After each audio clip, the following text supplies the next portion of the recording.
Canto 28. The earthly paradise, the breeze, the stream, Matilda, the pilgrim's desire, his puzzlement, Matilda's explanation, the golden age. Eager already to search within and about the divine forest, thick and alive, which tempered the new day to my eyes, without further waiting I left the bank, taking the plain slowly, slowly, over ground that breathed fragrance from every side. A sweet breeze, unchanging in itself, struck my brow with no greater force than a gentle wind, by which the pliant branches, trembling, were bent, all of them, toward where the holy mountain cast its earliest shadow, but not parted so much from their straightness that the little birds in the tree-tops left off exerting their every art, but with full gladness they welcomed the first hours, singing among the leaves, which kept the bass notes to their rhymes.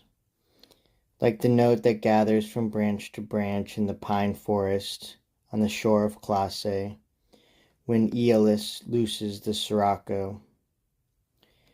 Already my slow steps had transported me into the ancient wood so far that I could not see back to the place whence I had entered, and behold, walking further was denied me by a stream flowing toward the left with its little waves and bending the grass that grew along its bank. All the waters that back here are purest would seem to have some impurity in them next to that one, for it hides nothing, although it moves dark, dark under the perpetual shade which never lets sun or moon shine through. With my feet I stood still, and with my eyes I passed beyond the stream, to gaze at the great variety of the fresh May branches. And over there appeared to me, as sometimes a thing will suddenly appear that for wonder scatters every other thought, a solitary lady, who was walking along both singing and choosing flower from flower among those that colored all her way. Ah, beautiful lady, who warm yourself in the rays of love, if I am to believe your expression, which usually bears witness to the heart, let it be your desire to move forward, I said to her, toward this stream so far that I may understand what you are singing. You put me in mind of where and what Proserpina was in the time when her mother lost her and she the spring. As a lady turns who is dancing, with her feet pressed to the ground and together, scarcely placing one foot before the other, so she turned on the crimson and yellow flowers toward me, not otherwise than a virgin who lowers her modest eyes, and she contented my prayers, drawing so near that the sweet sound reached me with its meanings. As soon as she was where the grass is already bathed by the lovely river, she made me the gift of raising her eyes. I do not believe so much light shone under Venus's brow when she was transfixed by her son beyond all his custom. She was laughing from the other bank, standing upright, arranging in her hands many colors, thrown forth by the noble earth without any seed.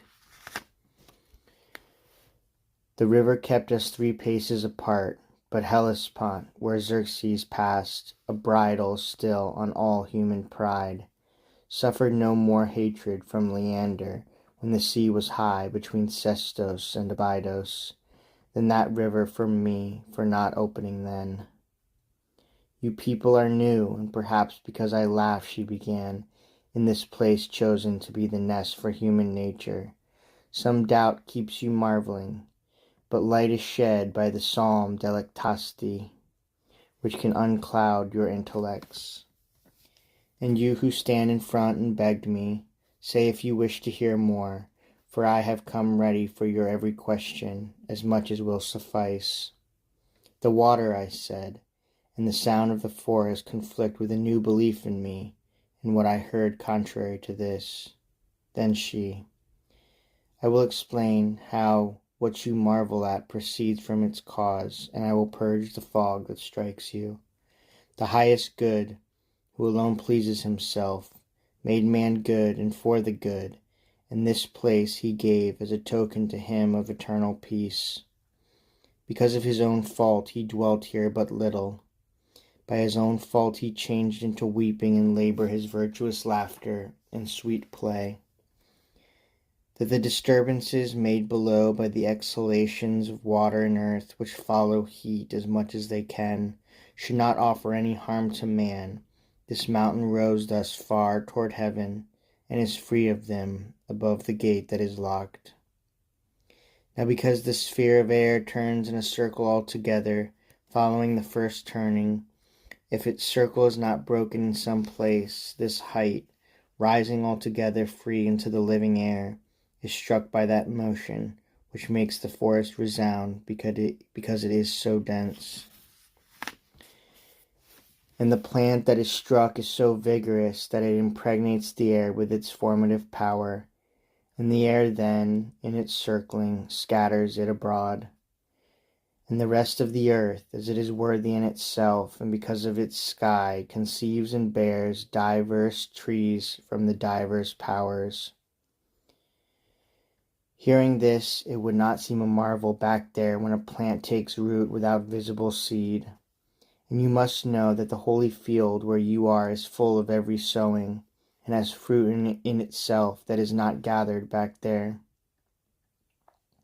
The water that you see does not rise from a vein that vapor condensed by cold restores, like a river that gains and loses fullness, but issues from a firm, sure fountain that takes from the will of God as much as it pours forth, opened in two directions. On this side it descends with the power to take away all memory of sin. On the other it gives back the memory of every good deed. Here it is called Lethe, as on the other side Unoe, and it is not effective before it is tasted both on this side and on that. This is a savor above all others. And while your thirst might be well satisfied, though I should discover nothing more to you, I will give you still a corollary as a grace, nor do I think my speech will be less precious to you if it ranges with you beyond my promise. Those who in ancient times wrote in their poetry of the age of gold and its happy state, perhaps on Parnassus dreamed this place. Here the human root was innocent. Here there is always spring in every fruit. This is the nectar of which each one tells. I turned entirely around, back to my poets, then, and I saw that they had smiled hearing her last construction. Then to the beautiful lady I returned my gaze.